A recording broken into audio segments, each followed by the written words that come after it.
चलिए हम पढ़ रहे हैं, चैप्टर का नाम है moving charge and magnetism NCERT से, और आर्टिकल नंबर 4.4 कहता है motion of combined electrical and magnetic fields. Motion in combined electric and magnetic fields. तो भाई अगर इलेक्ट्रिक फील्ड भी है तो फोर्स लगेगा QE, और मैग्नेटिक फील्ड भी है तो फोर्स लगेगा QB क्रॉस B।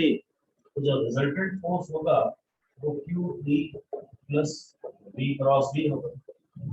मतलब इनका भी ऑफकोर्स वेक्टर सम होगा, इनका भी वेक्टर सम होगा। फोर्स है वो इलेक्ट्रिकल फील्ड का फोर्स प्लस मैग्नेटिक फील्ड के फोर्स का वेक्टर सम होगा, तो वो ऐसा कुछ हो जाएगा।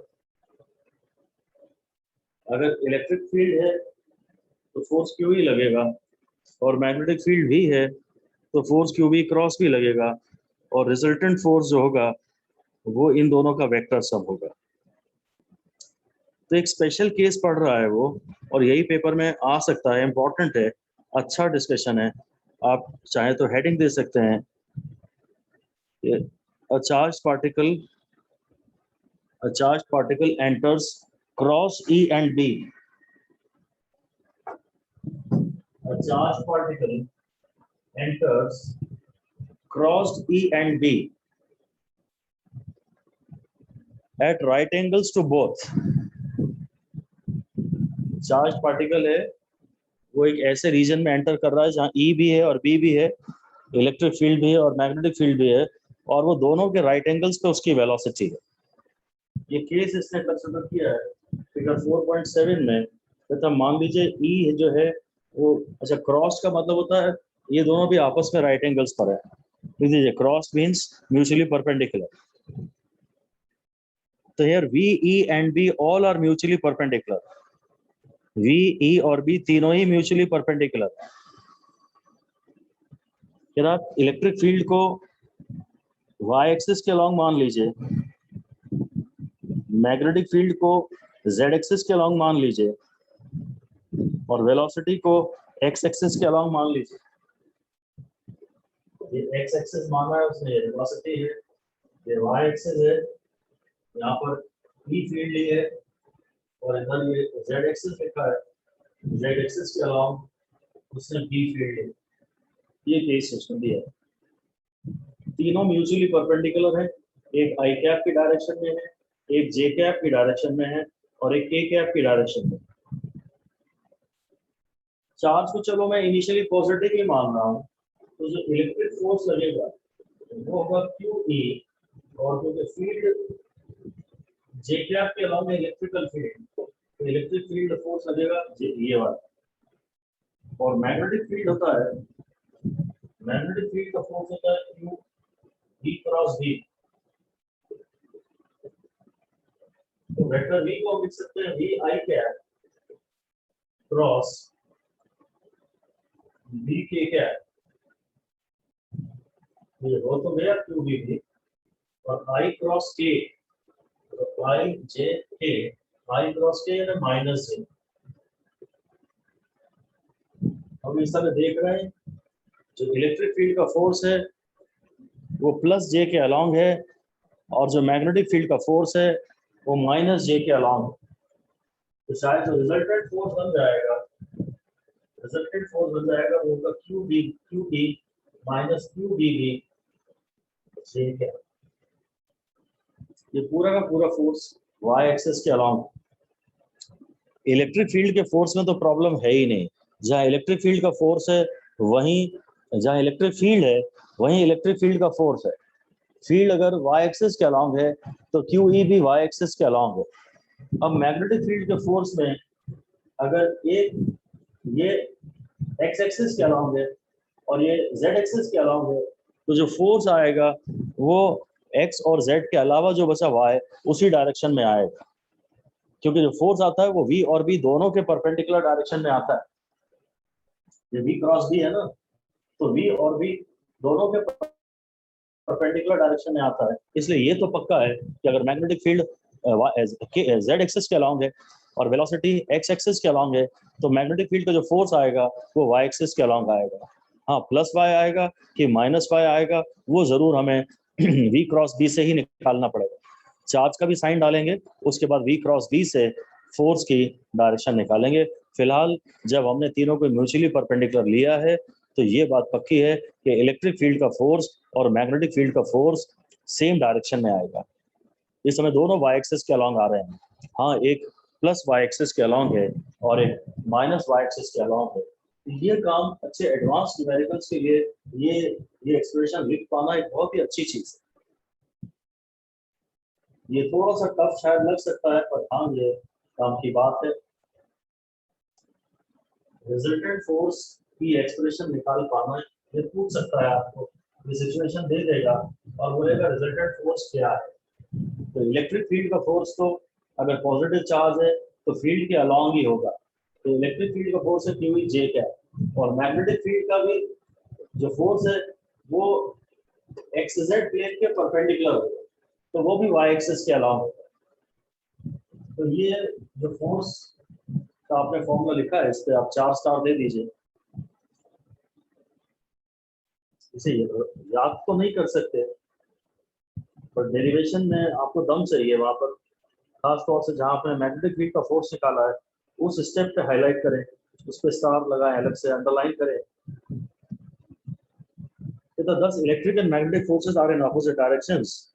सब अब असली काम की बात पे आ रहा है। अब मेरे ख्याल से आप हेडिंग दे दीजिए velocity selector.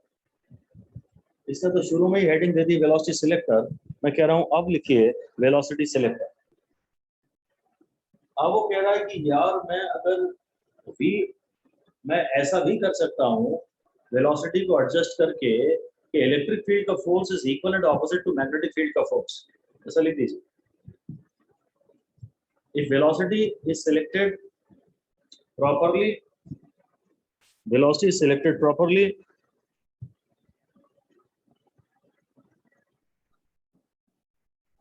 then the magnitudes of the two forces are equal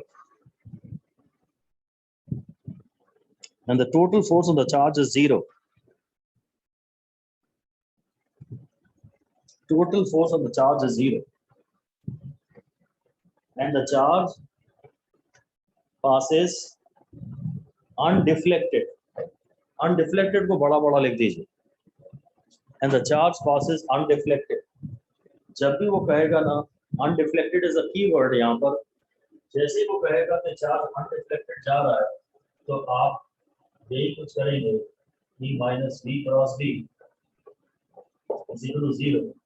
भाई फोर्स 0 होगा तो ही तो अनडिफ्लेक्टेड जाएगा। फोर्स पार्टिकल सीधे आ रहा था, अगर फोर्स ज्यादा, इलेक्ट्रिक फील्ड इधर है और इसका फोर्स बड़ा है तो इधर डिफ्लेक्ट हो जाएगा। अगर मैग्नेटिक फील्ड का फोर्स बड़ा है तो इधर डिफ्लेक्ट हो जाएगा। तो खैर मैं इसके क्रॉस का असर तो इंक्लूड कर ही चुका हूँ, बस ये इंटू भी है, और अगर ये 0 है तो E is equal to V by V, तो V का फॉर्मूला है E by V। इस पे 5 स्टार आपको देगा। ये ज्यादा आसान है, छोटा सा है एक्सप्रेशन, पर ये ज्यादा इंपॉर्टेंट है, इस पे 5 star. This is the condition, ऐसे लिख देते हैं फिर से, condition for a charge particle,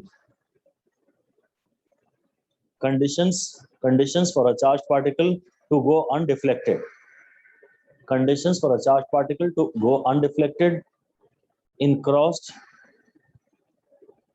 in E and B, in a region having E and B. Conditions for a charged particle to go undeflected in a region, REGION, region having E and B. तो number 1 पहली condition तो ये है कि all three should be mutually perpendicular. V, E and B should be mutually perpendicular. ये पहली condition है।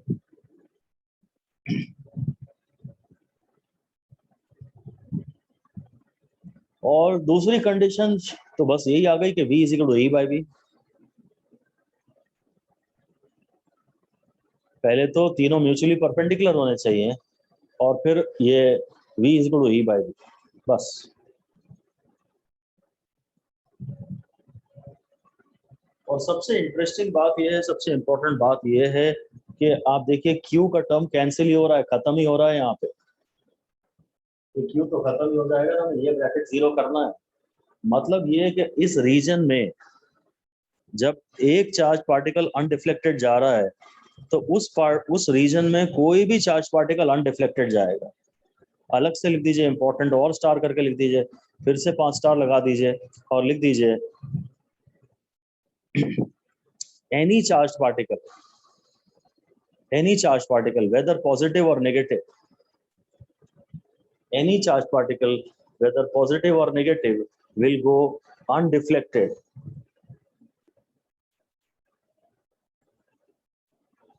if the above conditions are fulfilled। क्योंकि Q का तो असर कैंसिल ही हो जाएगा ना, +1 का चार्ज है कि +2 का चार्ज है कि माइनस चार्ज है, Q का तो कोई फर्क ही नहीं पड़ रहा। अगर आपने किसी भी चार्ज पार्टिकल को यहाँ से अनडिफ्लेक्टेड जा रहा है, कोई भी चार्ज पार्टिकल अनडिफ्लेक्टेड जा रहा है यहाँ से, तो कोई दूसरा भी चार्ज पार्टिकल अनडिफ्लेक्टेड जाएगा। शायद उसके मास वास का भी कोई फर्क नहीं पड़ रहा, साइन का भी फर्क नहीं पड़ रहा। वो आपसे कहेगा कि एक पॉजिटिव चार्ज को मैंने इस डायरेक्शन में भेजा और वो अनडिफ्लेक्टेड जा रहा है, अब नेगेटिव चार्ज को कहाँ भेजूं? तो जहां पॉजिटिव चार्ज को भेजा है वहीं नेगेटिव चार्ज को। आप डायरेक्शन पलटने की जरूरत नहीं है, कुछ भी नहीं पलटना है, ना आपको V चेंज करना है, ना E चेंज करना है, ना B चेंज करना है, ना तो उनके मैग्नीट्यूड चेंज करने हैं, ना उनकी डायरेक्शन चेंज करनी है। लिख दीजिए neither V nor E nor B needs to be changed। उनका मैग्नीट्यूड भी सेम रहेगा और उनकी डायरेक्शन भी सेम रहेगी। अगर पॉजिटिव चार्ज पार्टिकल अनडिफ्लेक्टेड जा रहा है तो उसी डायरेक्शन में नेगेटिव चार्ज पार्टिकल को भेज दीजिए, वो भी अनडिफ्लेक्टेड ही जाए। यही लिखा है इसने, this condition can be used to select charge particles of a particular velocity out of a beam containing charges moving with different speeds. साफ साफ लिखा है irrespective of their charge and mass. Bracket में वो भी लिख दीजिए कि the above condition is irrespective of charge and mass. Charge तो मैं लिखवा ही चुका था, चार्ज तो मैं लिखवा ही चुका। तो अगर यहाँ कई वेलोसिटीज के पार्टिकल्स आ रहे हैं, कई वेलोसिटीज के पार्टिकल्स आ रहे हैं और यहाँ E भी है और B भी है, E भी है और B भी है, तीनों म्यूचुअली परपेंडिकुलर दिख भी रहे हैं, तो ये V1 या V2 या V3 या V2 ऐसे कई वेलोसिटीज के पार्टिकल्स हैं। अगर V1 का पार्टिकल हो सकता है इधर चला जाए, V3 का पार्टिकल इधर चला जाए, पर V2 के सारे पार्टिकल अनडिफ्लेक्टेड आएंगे। एक पर्टिकुलर वेलोसिटी के पार्टिकल्स सारे के सारे अनडिफ्लेक्टेड आएंगे। अगर वेलोसिटी सेम है तो बाकी ना चार्ज से मतलब है, ना मास से मतलब है, ना चार्ज के साइन से मतलब है, बस वेलोसिटी अगर सेम है, वेलोसिटी अगर सेम है तो सारे पार्टिकल्स अनडिफ्लेक्टेड आएंगे। और अच्छा है, ये इंटरेस्टिंग है और इम्पोर्टेंट भी है कि the crossed E and B fields therefore serve as a velocity selector। ये वेलोसिटी सिलेक्टर का प्रिंसिपल हो गया कि एक पर्टिकुलर वेलोसिटी के particles will go undeflected, only particles with speed E by B pass undeflected. बस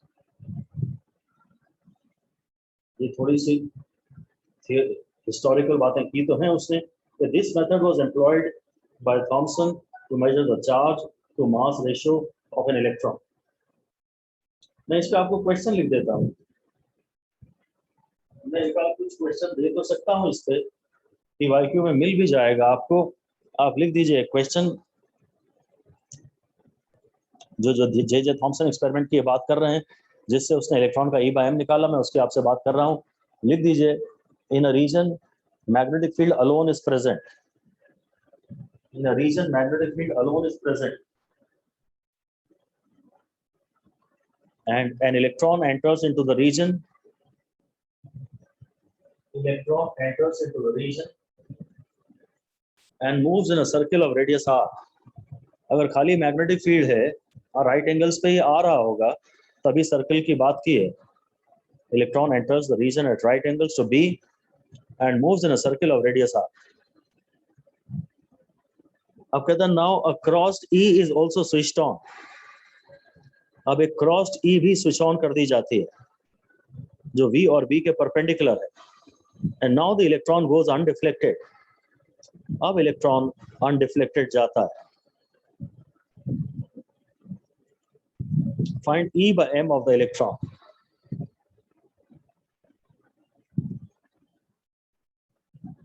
तो पहले तो मैं रेडियस का फॉर्मूला बोलूंगा mv by qv, इससे वेलोसिटी निकाल लेता हूँ r3 by m, और v का फॉर्मूला है E by v, तो बस r3v by m। तो आप E by v से डिवाइड कर दीजिए, इससे q by m निकाल लीजिए। तो जो q by m आ रहा है, यानी कि जो E by m आ रहा है, वो आ रहा है E अपॉन r स्क्वायर। ऐसा रेडियस मान लीजिए उसने सवाल में आपको दिया हुआ है, चार्ज पार्टिकल खाली मैग्नेटिक फील्ड में जब आ रहा है तो वो सर्कुलर आर्क में घूम जा रहा है, उसका रेडियस r मान लीजिए सवाल में दिया है। अब यहाँ मैग्नेटिक फील्ड भी स्विच ऑन कर दी और चार्ज पार्टिकल अनडिफ्लेक्टेड जा रहा है। पहले मैं रेडियस से v निकाल लेता हूँ। तो सवाल में ना तो कहीं v दिया है ना कहीं v मांगा है, v कहीं एक्सप्रेशन में दिख ही नहीं रहा। इसका मतलब दो इक्वेशंस बनाओ और v एलिमिनेट करो, ऐसा लिख दीजिए। In none of the options term of v appears.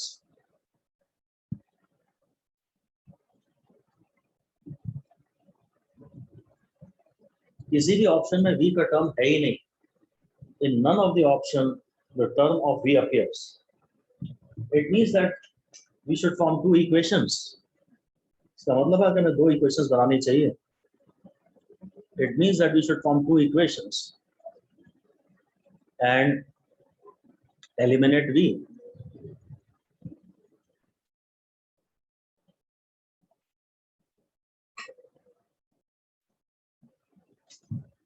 इस तरह से जे थॉमसन ने इलेक्ट्रॉन का E by m नापा होगा।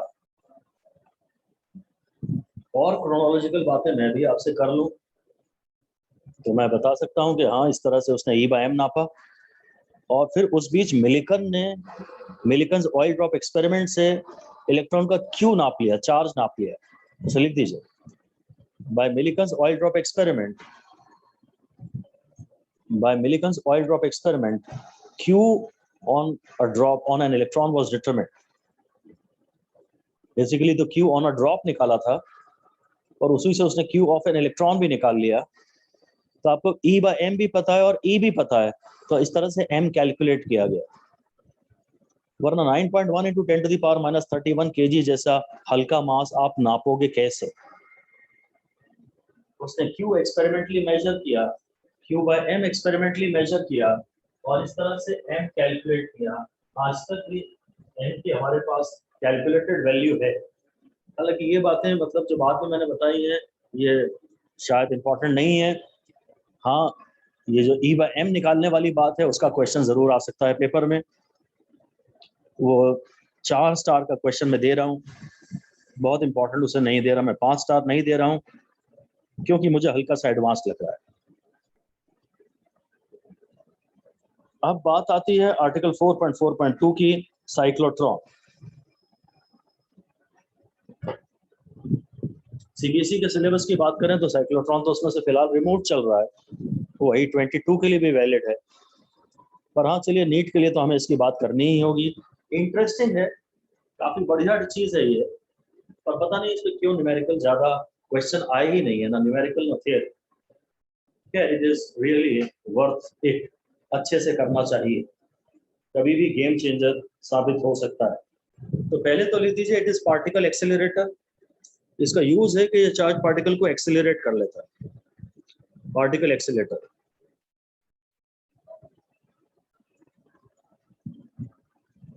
जिसकी कंस्ट्रक्शन मैं आपको समझा देता हूं। इसमें एक ऐसा, ये मेटालिक डी है, डीज होते हैं दो, ये दो मेटालिक डीज, ये मेटल है, मेटल के हैं, ये दो मेटालिक डीज। यहां पर इलेक्ट्रिकल फील्ड है E, ये E है, और E पैदा करने के लिए ये यहाँ छोड़ा गया है, ये AC जनरेटर जैसे बैटरी का ये सिंबल होता है, ऐसे एसी जनरेटर का ये सिंबल होता है। एसी जनरेटर से हमने इलेक्ट्रिक फील्ड पैदा की, और ये ई के अंदर, ये तो मेटालिक ई है, मेटल के अंदर ई तो रहती नहीं है, ई इज इक्वल टू 0, क्योंकि ये मेटल है, मेटल के अंदर ई तो रहती नहीं है। यहाँ पर मैग्नेटिक फील्ड रहती है, ये डी के अंदर मैग्नेटिक फील्ड। ये साइक्लोट्रॉन की मोटे तौर पे कंस्ट्रक्शन, ये मेटालिक डीज है, डीज के अंदर खाली मैग्नेटिक फील्ड है, ये मैग्नेटिक फील्ड है, यहाँ खाली इलेक्ट्रिकल फील्ड, इस रीजन में बी नहीं है, इस रीजन में ई नहीं। तो ई का काम ये है मोटे तौर पे, अगर आपको ओवरव्यू में दे दूं तो ई चार्ज पार्टिकल को एक्सेलरेट करता है। चार्ज क्यू को वोल्टेज वी दोगे तो उसमें एनर्जी क्यू भी आ जाएगी ना। ई पार्टिकल को वेलोसिटी देता है, फिर पार्टिकल मैग्नेटिक फील्ड में एंट्री मारता है, और मैग्नेटिक फील्ड कि में उसका पाथ सर्कुलर हो जाता है। चार्ज पार्टिकल मान लीजिए यहाँ से मैंने रिलीज किया, तो यहाँ में उसमें अच्छी खासी एनर्जी आ जाएगी, फिर वो ऐसे घूमेगा, फिर वो अब बड़े सर्किल में घूमेगा, फिर ये रेडियस इसका बड़ा होता जाता है, ऐसा ऐसा हो जाता है, ऐसा। बस सिंपली ये लिख दीजिए, प्रिंसिपल लिख दीजिए थोड़ा सा, चलिए प्रिंसिपल लिख दीजिए कि electric field provides kinetic energy, electric field provides kinetic energy and magnetic field changes direction, magnetic field changes direction, bracket में सर्कुलर पाथ, मैग्नेटिक फील्ड के कारण सर्कुलर पाथ है तो डायरेक्शन चेंज हो जाती है बस। और रिपीटेडली हम इस इलेक्ट्रिक फील्ड में से चार्ज पार्टिकल को गुजारते जाते हैं, ई की डायरेक्शन सूटेबली इस तरह चेंज करते जाते हैं कि चार्ज पार्टिकल हमेशा ई से काइनेटिक एनर्जी गेन ही करे। ऐसा अगली लाइन में लिख दीजिए, direction of E is change suitably, direction of E is change suitably such that the charge particle, direction of E is changed suitably such that the charge particle continuously gains kinetic energy from E, such that the charge particle continuously gains kinetic energy from E। ऐसे ही कुछ है, ई से ये energy gain करता जाता है और बस मैग्नेटिक फील्ड इसको वहीं वहीं घुमाती रहती है। मैग्नेटिक फील्ड का काम है खाली बार बार इसको ई में लाके झोंक देना कि लो जाओ और ई से एनर्जी गेन करो, फिर ये यहाँ आता है, ई से एनर्जी गेन करता है, फिर ये घुमा के यहाँ लाती है और हम ई की डायरेक्शन पलट देते हैं, फिर ये कहता है फिर जाओ और ई से एनर्जी गेन करो। मैग्नेटिक फील्ड चार्ज पार्टिकल को बार बार घुमा घुमा के ई की डायरेक्शन में लाते जाती है बस, और पार्टिकल ई से एनर्जी गेन करता जाता है। और कहीं यहाँ पर हम बोलते हैं विंडो है, यहाँ पर विंडो है, और फाइनली चार्ज पार्टिकल यहाँ से निकल जाता है। जब उसका रेडियस डी के रेडियस के बराबर हो जाता है तो वो बाहर निकल जाता है अच्छी खासी एनर्जी इलेक्ट्रिकल फील्ड से गेन करने के बाद। दो मेटालिक डीज हैं, इसके अंदर बी तो होती है, इनके बीच में ई होती है, ई से पार्टिकल एनर्जी गेन करता है और बी उसको सर्कुलर मोशन कराता जाता है, बी डायरेक्शन पलटता जाता है। मेन काम है ई का, ई से एनर्जी गेन कर रहा है। और फाइनली आप यहाँ कई आउटलेट्स बना सकते हैं सर्टेन सूटेबल वेलोसिटी के या सूटेबल एनर्जी के, जैसे जैसे आपको पार्टिकल चाहिए वो बाहर बी से निकलते जाए बस। मैं पढ़ लेता हूँ साइक्लोट्रॉन में। The cyclotron uses both E and B in combination to increase the energy of the charged particles. As the fields are perpendicular to each other, they are cross fields. Perpendicular वालों को cross हम कह ही रहे हैं शुरू से। Cyclotron uses the fact that the frequency of revolution of charged particle magnetic field is independent of its energy. ये कह रहा है कि भाई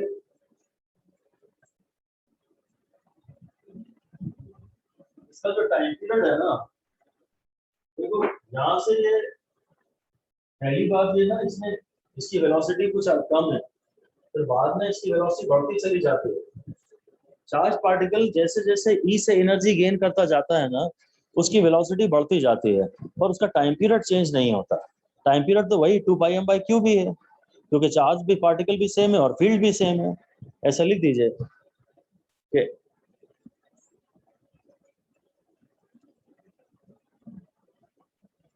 kinetic energy of the charged particle goes on increasing with time.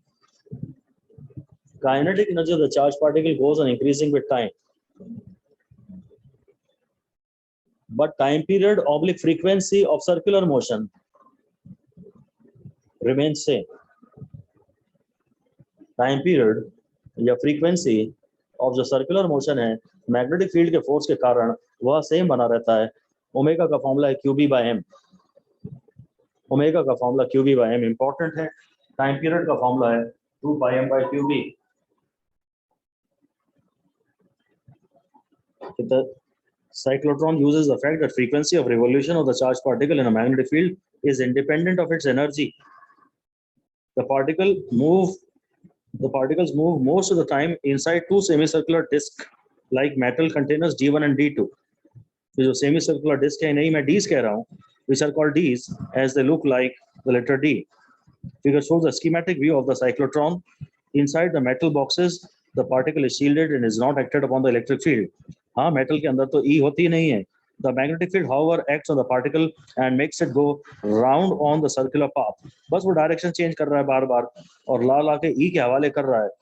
Every time the particle moves from one D to the other, it is acted upon by electric field. The sign of the electric field is changed alternatively in tune with the circular motion of the particle. ये मैं भी आपको लिखवाऊंगा। This ensures that the particle is always accelerated by the electric field.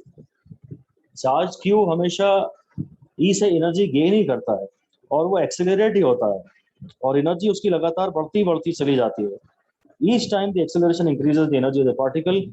Now, as energy increases, the radius of the circular path increases, and so the path is a spiral one. अब same plane में circle है ना, ये चलिए एक line का important लिख दीजिए। In a cyclotron, path of a charged particle is a spiral. ऐसा मोटे तौर पे माना जा सकता है। पाथ जो है वो स्पाइरल है, सेम प्लेन में। जब उसका प्लेन अलग होता है तो इसे हेलिकल कहते हैं। हेलिकल और स्पाइरल सेम नहीं है। हेलिकल और स्पाइरल सेम नहीं है। ये बात पाथ कैसा है ये इंपॉर्टेंट है। 5 स्टार दे दीजिए। Path is a spiral one.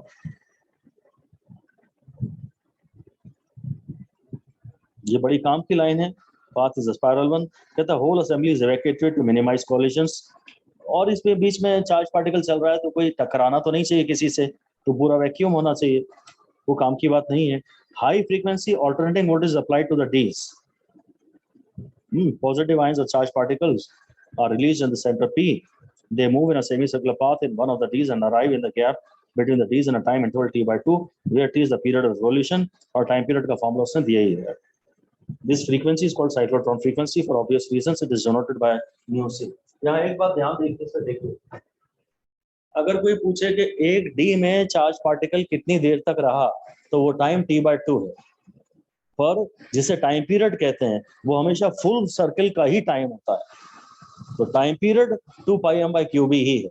ये बात आप 4 स्टार लगा के लिख दीजिए कि time which a charged particle spends inside a D, time which a charged particle spends inside a D is T/2, where T is time period.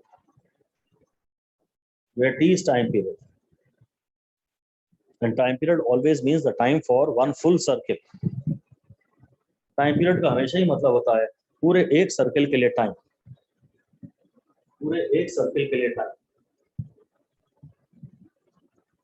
तो time पूछ रहा है कि टाइम पीरियड पूछ रहा है, यही वार्निंग लिख दीजिए। Read carefully whether the question asks time or time period.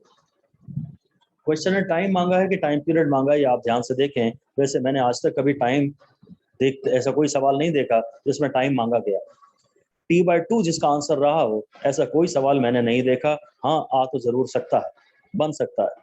एक डी के अंदर पार्टिकल कितनी देर रहा वो T/2 है, पर जैसे टाइम पीरियड कहते हैं वो तो फुल सर्किल का ही है और time period 2 pi M by QB है। इसीलिए हेडिंग दे दीजिए साइक्लोट्रॉन फ्रीक्वेंसी। सर हाँ सर जब चार्ज पार्टिकल फील्ड के अगेंस्ट जा रहा होगा तभी उसकी एनर्जी नहीं अगेंस्ट नहीं जाएगा, वो भी पढ़ाना बाकी है मुझे, अगेंस्ट नहीं जाएगा, तो थोड़ा सा पार्ट बाकी है, पढ़ाता हूँ। पहले तो बस आप यही लिख दीजिए साइक्लोट्रॉन फ्रीक्वेंसी।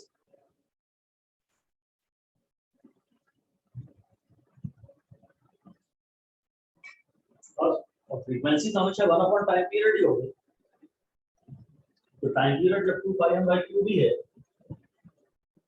टाइम पीरियड जब 2 पाई एम बाई क्यू भी है, तो फिर फ्रीक्वेंसी ठीक है, क्यू भी बाई 2 पाई है। तो साइक्लोट्रॉन फ्रीक्वेंसी में भी 2 का या आधे का कोई चक्कर नहीं करेंगे अपन को। साइक्लोट्रॉन फ्रीक्वेंसी से हमारा मतलब है कि भाई फुल राउंड्स पर सेकेंड, वो तो q B by 2 pi m ही आएगा, उसमें हम इससे परेशान नहीं होंगे कभी भी कि यार पूरा एक चक्कर तो एक डी में लगाया ही नहीं है उसने। आप तो इसे फुल सर्किल ही मानिए एसेंशियली, ये बीच में थोड़ा स्ट्रेट क्वेश्चन आ रहा है उसे इग्नोर करिए और आप फुल सर्किल ही मानिए। एक डी में आधा सर्किल है तो क्या हुआ, मैं तो उसके फुल सर्किल को ही देखा, इसलिए इसने कहा है frequency is called cyclotron frequency for obvious reasons. तो पेपर में आज तक आए तो हैं इसके क्वेश्चन साइक्लोट्रॉन के, पर मोस्टली उन्होंने यही पूछा है out of the following cyclotron का फ्रीक्वेंसी क्या होता है, खत्म बात, फॉर्मूला पूछा है बस, that's it.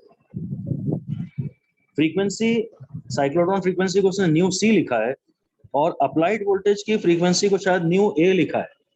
The frequency nu of the applied voltage is adjusted so that the polarities of the D's is reversed in the same time। यही आप हेडिंग दे दीजिए, रेजोनेंस लिख दीजिए, हेडिंग दे दीजिए रेजोनेंस। इस रेजोनेंस को मैं सिंक्रोनाइजेशन भी कहता हूं।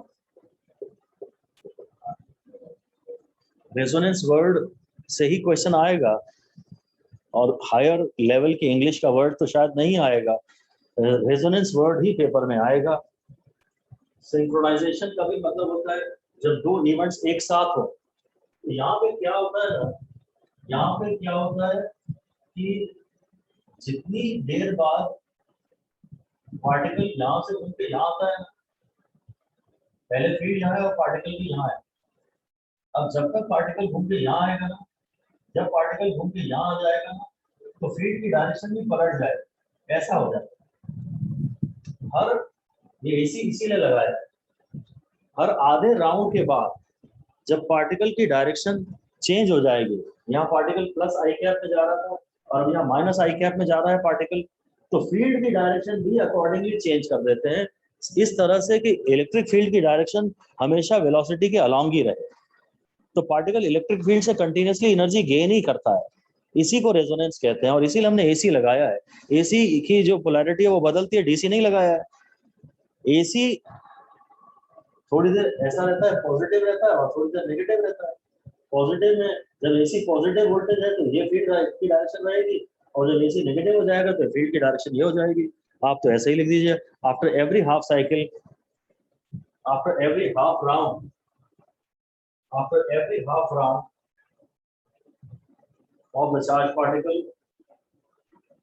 after every half round of the charged particle inside a D, after every half round of the charged particle inside a D, the direction of E is reversed. The direction of E is reversed. बस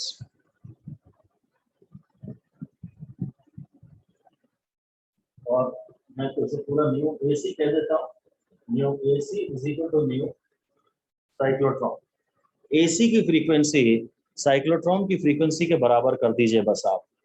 ये शायद एक important चीज हो सकती है कि resonance में क्या होता है। रेजोनेंस तो खैर चीज ही ऐसी है जब दो फ्रीक्वेंसी सेम हो जाती हैं। रेजोनेंस में तो फ्रीक्वेंसियां सेम हो ही जाती हैं, तो याद रखने में प्रॉब्लम नहीं आएगी। 4 स्टार दे दीजिए। ये रेजोनेंस की कंडीशन है। अगर एसी की फ्रीक्वेंसी और सर्कुलर पाथ की फ्रीक्वेंसी मैच कर गई तो क्या होगा, जिस टाइम के बाद इसकी डायरेक्शन पलटेगी उतने ही टाइम बाद चार्ज पार्टिकल यहाँ जा रहा था इधर, तो वेलोसिटी इलेक्ट्रिक फील्ड से चार्ज पार्टिकल एनर्जी गेन कर रहा था। अब जैसे ही वो यहाँ पहुंचा ठीक उसी समय फील्ड की डायरेक्शन पलट गई। अभी भी वो फील्ड से एनर्जी गेन करता है। अब उसकी वेलोसिटी बढ़ जाती है तो बड़े सर्किल में घूमता है, बड़े सर्किल में घूमता है, और फिर से वो जब यहाँ आता है ना तो ठीक उसी समय फील्ड की डायरेक्शन पलट जाती है।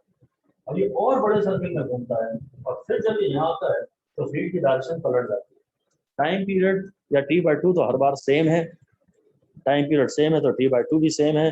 तो बस दोनों की फ्रीक्वेंसी जब सेम होगी तो रेजोनेंस होगा, और रेजोनेंस में charge particle continuously energy gain करता ही चला जाएगा।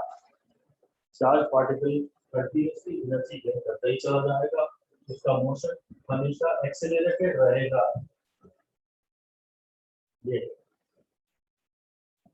the requirement nu A is equal to nu C is called the resonance condition. The phase of the supply is adjusted so that when the positive ions arrive at the edge D1 D2 is at a lower potential। ये सब बात पढ़ने की कोई आवश्यकता नहीं है आपको। अच्छा, इसने इसको ऑसिलेटर लिखा है, ऑसिलेटर से ही AC वाला वोल्टेज जनरेट होता है। Inside the D's of the particles travel in region free of the electric field। हाँ, D के अंदर E नहीं है। The increase in their kinetic energy is QV each time they cross from one D to another। V voltage difference है। It is clear that the radius of the path goes on increasing each time their kinetic energy increases। भाई R का formula है mv/qv। जब particle ये field से energy gain करेगा तो उसकी वेलोसिटी बढ़ेगी तो रेडियस बढ़ेगा। ऐसा लिख सकते हैं कि radius goes on increasing as the velocity goes on increasing। Charge particle के सर्कुलर पाथ का रेडियस बढ़ता जाता है जैसे जैसे वेलोसिटी बढ़ती जाती है।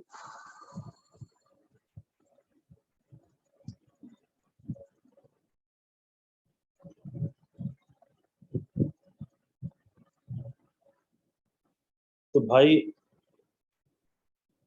तो हम तो यही लिख रहे हैं, हेडिंग दे दीजिए काइनेटिक एनर्जी। काइनेटिक एनर्जी, इसी से रिलेटेड क्वेश्चन जो बनेगा ना वो ये बनेगा, kinetic energy acquired by a charged particle in a cyclotron। Kinetic energy acquired by a charged particle in a cyclotron। तो पहले तो मैं इसका एक फॉर्मूला तो ये दे रहा हूं कि अगर पोटेंशियल डिफरेंस V है, अगर इनके बीच में पोटेंशियल डिफरेंस V है, ये पोटेंशियल डिफरेंस V है, फील्ड है तो पोटेंशियल कितना है ना, देख लीजिए, let the potential difference between the two dees be V। Potential difference मान लेते हैं V है, capital V। And suppose the part, बस तो फिर ये लिख दीजिए then the charged particle gains energy QV। The charged particle gains energy QV each time it passes between the D's। जब भी ये D's के बीच में गुजर रहा है तो इसमें काइनेटिक एनर्जी आ जाएगी QV। So in one rotation the kinetic energy gained by the charged particle is 2 QV।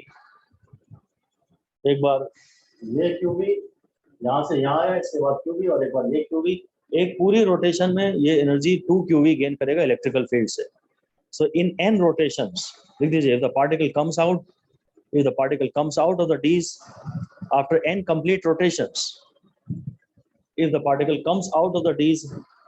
complete rotations, then the energy gained by the particle, kinetic energy of course gained by the particle, is n into 2 QV।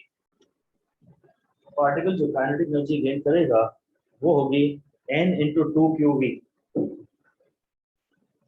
ये QV फिर ये QV, एक round में 2 QV, और मान लीजिए n rounds के बाद पार्टिकल बाहर आ रहा है तो जो इसमें टोटल एनर्जी होगी वो होगी n into 2 QV। ये डायरेक्टली एनसीईआरटी में दिया नहीं है, इसलिए पता नहीं कितना इंपॉर्टेंट है।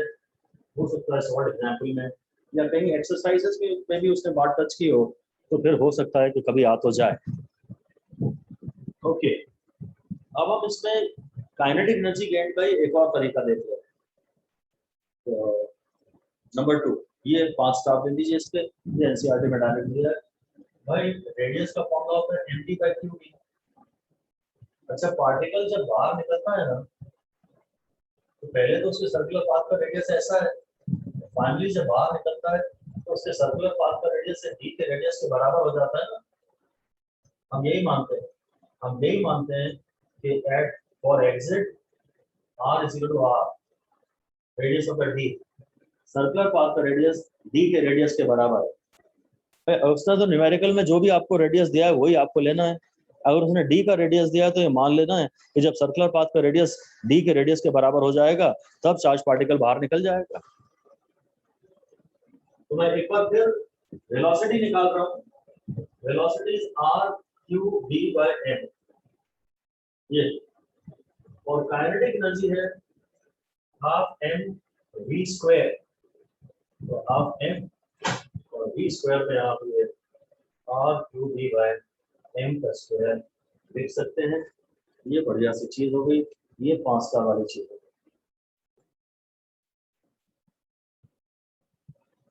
अगर फाइनली वेलोसिटी v है जिससे चार्ज पार्टिकल बाहर निकल रहा है तो उसकी काइनेटिक एनर्जी निकालने का ये तरीका भी है। रेडियस तो हर बार mv/qb ही है, हम मैक्सिमम वाले रेडियस की बात कर रहे हैं। b का जो रेडियस है वही चार्ज पार्टिकल के सर्कुलर मोशन का रेडियस मान लीजिए।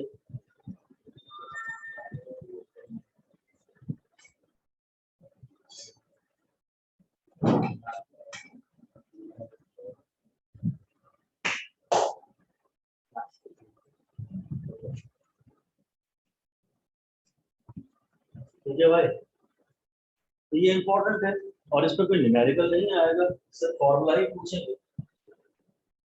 इसमें कोई न्यूमेरिकल नहीं आएगा, सिर्फ फॉर्मूला ही आपसे पूछेंगे, या तो n इंटू 2q वाला 2qb और या फिर ये हाफ mv स्क्वायर। तो मैं लंबी चौड़ी एक्सप्रेशन दिख जाए तो समझ लेना r का फॉर्मूला mv/qb लिया है और v को एलिमिनेट किया है। अगर तुम्हें फॉर्मूला बड़ा दिख रहा है, लंबा चौड़ा दिख रहा है, मतलब बात साफ है कि इसने r का फॉर्मूला mv/qb जरूर एक बार यूज किया है, और अगर v ऑप्शंस में नहीं दिख रहा है तो v को एलिमिनेट किया है, अगर r ऑप्शंस में नहीं दिख रहा है तो r को एलिमिनेट किया है।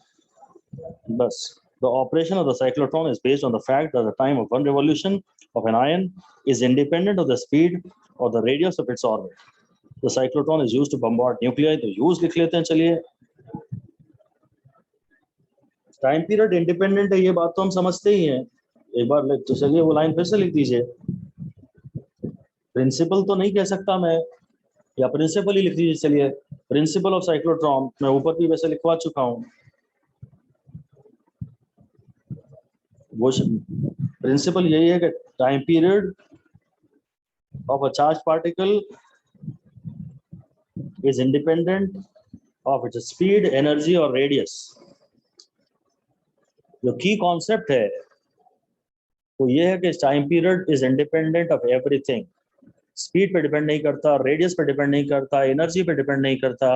अगर सेम क्यू है, उसका मास भी सेम है, चार्ज भी सेम है और फील्ड भी सेम है, तो फिर टाइम पीरियड किसी भी चीज पे डिपेंड नहीं करता।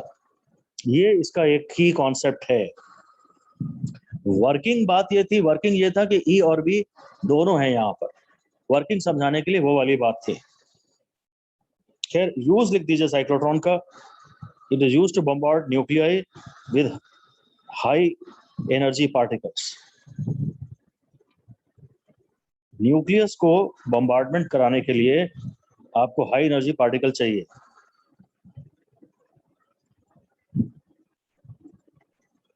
टू इन्वेस्टिगेट न्यूक्लियर स्ट्रक्चर लिख दीजिए। टू इन्वेस्टिगेट न्यूक्लियर स्ट्रक्चर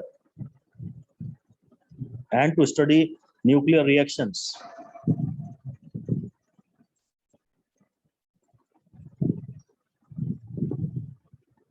मतलब ये बातें इंपॉर्टेंट नहीं है। खैर, ये लाइन में पढ़ दे रहा हूं मैं, तो इस बारे में कुछ भी नहीं लिखवा रहा। कहता it is also used to implant ions into solids. Solid के अंदर आयन जाके घुस जाता है एंड मॉडिफाई देयर प्रॉपर्टीज और even synthesize new materials. It is used in hospitals to produce radioactive substances which can be used in diagnosis and treatment. भाई, cancer वगैरह के ट्रीटमेंट में रेडियोएक्टिव एमिशंस कैंसर सेल्स पे जाके गिरते हैं तो उनको वो डिस्ट्रॉय कर देते हैं। तो ये वाला एस्पेक्ट मैं शायद थोड़ा इग्नोर कर रहा हूँ कि रेडियोएक्टिव सब्सटेंसेस प्रोड्यूस करने के लिए ये हॉस्पिटल में काम आते हैं। मेरे हिसाब से तो इम्पोर्टेंट बात नहीं है। लास्ट एग्जांपल 4.4 हम देख रहे हैं। Cyclotron's oscillator frequency is 10 megahertz. What should be the operating magnetic field?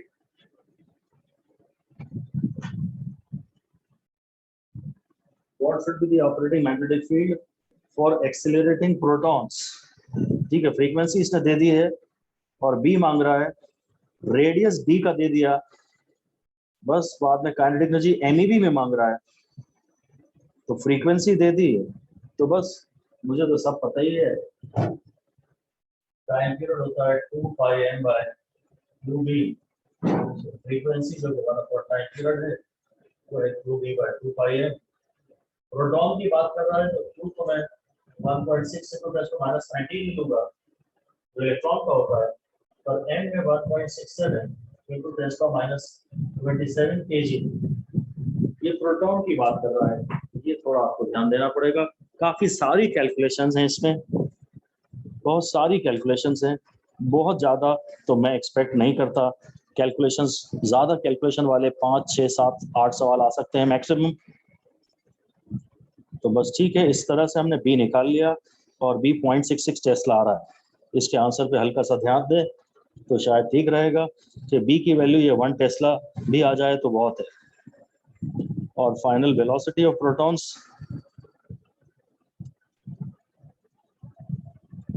Kinetic energy पूछा है तो काइनेटिक एनर्जी निकालने के लिए तो मैं अपने ही मेथड से करता हूँ। मेरे को तो अपना मेथड पता है। और काइनेटिक एनर्जी है half m v square. Kinetic energy है हाफ एम वी स्क्वायर ये, और रेडियस का फॉर्मूला होता है एम डी बाई क्यू। इससे मैं वेलोसिटी को निकालूंगा r q B by m ये, और इससे मुझे डी का रेडियस तो दिया ही हुआ है।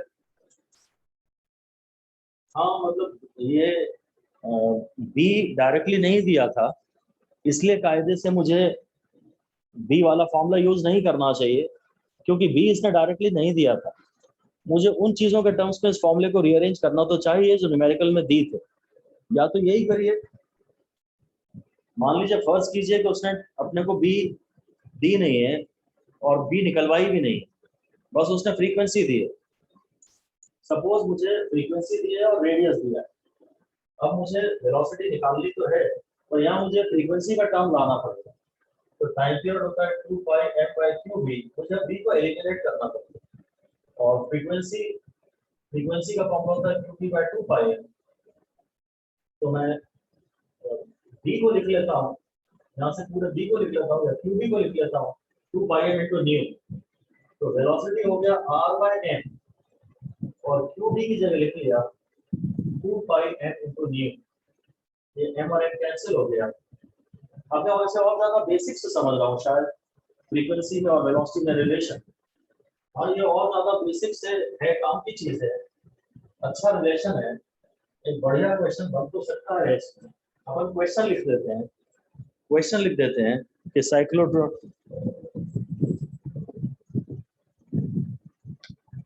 find the kinetic energy of charged particle when it emerges from the D,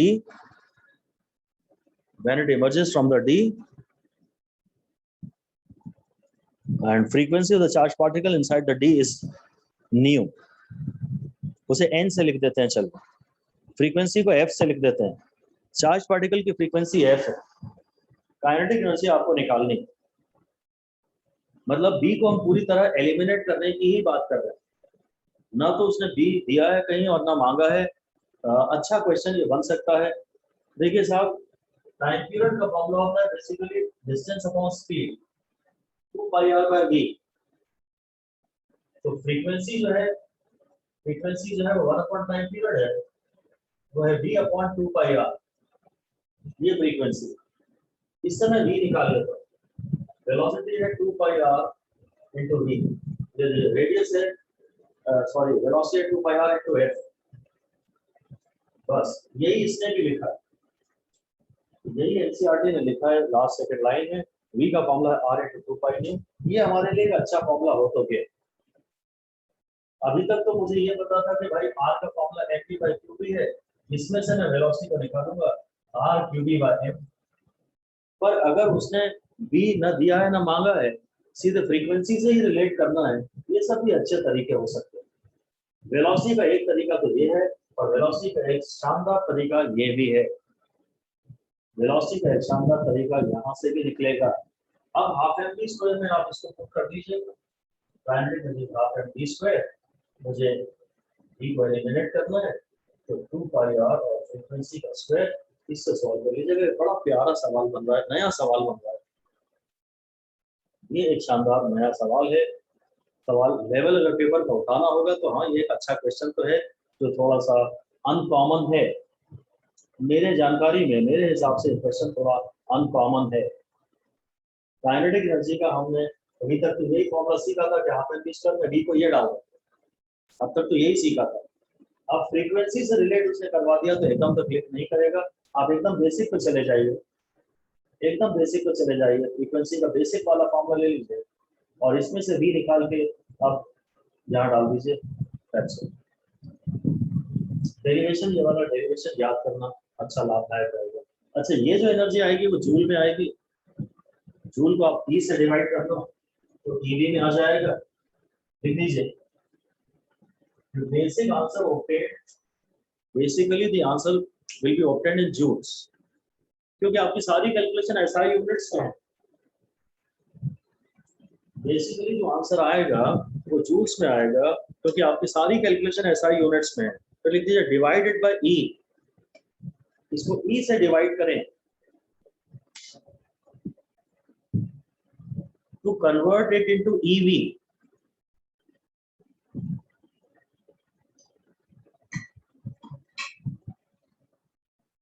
आपके पास मान लीजिए आंसर जूल्स में आ गया है, x जूल्स आ गया है, तो हो जाएगा x by e EV, ये हो जाएगा x by e into 1000, ये हो जाएगा KE, और ये x by e into 10 to the power 6 ऐसे नीचे ये आ जाएगा MEV। भाई आप और बड़ी यूनिट में जा रहे हैं तो आप इसे डिवाइड करेंगे, और भी बड़ी यूनिट में जा रहे हैं तो आप आंसर छोटा आएगा। जब आप बड़ी यूनिट में जाते हैं तो आंसर छोटा आता है। बड़ा प्यारा डिस्कशन है, बिल्कुल 5 स्टार देने लायक है, बिल्कुल 5 स्टार देने लायक है। 2015 के 12th बोर्ड में ये क्वेश्चन आया था एक इस टाइप का कि आंसर आपको MEB में निकालना था, और कुछ स्टूडेंट जूल में निकालने के बाद भूल जाते हैं कि आंसर MEB में निकालना था। 12th बोर्ड में आया है 2015 के। आपके पास बेसिकली आंसर हमेशा जूल में आएगा। अगर आप EV छोटी यूनिट होती है, आप 10 to the power -19 वाली चीज से डिवाइड करेंगे तो आंसर बड़ा आएगा, और छोटी यूनिट में आंसर बड़ा आना चाहिए। KEV और बड़ी यूनिट है तो आंसर और छोटा आना चाहिए, MEB और बड़ी यूनिट है तो और आंसर और छोटा आना चाहिए। So this is the entire story for now. Thank you. Thank you, sir.